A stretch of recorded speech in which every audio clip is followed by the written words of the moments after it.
ঘরের মাঠ কিংবা প্রতিপক্ষের মাঠে যেখানেই খেলুক চেন্নাই সুপার কিংস সেখানেই হলুদ জার্সি পরে সমর্থকেরা চলে আসছেন। এর মূল কারণ অবশ্যই মহেন্দ্র সিং ধোনি। তাকে দেখার জন্যই মাঠে ভিড় করছেন সমর্থকেরা। ক্যারিয়ারের সায়াহ্নে দাঁড়িয়েও এমন আকাশচুম্বী জনপ্রিয়তার পেছনে অন্যতম কারণ তার পারফরম্যান্স।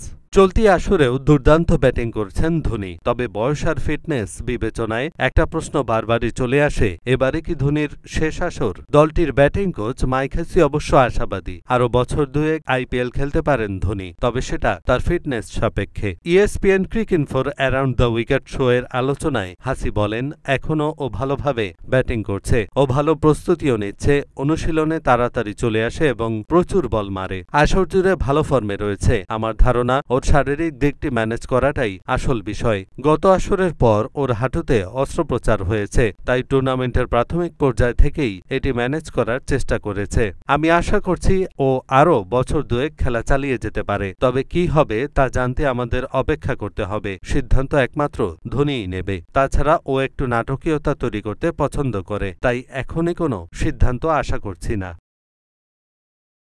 এহসানুল হক, ঢাকা পোস্ট।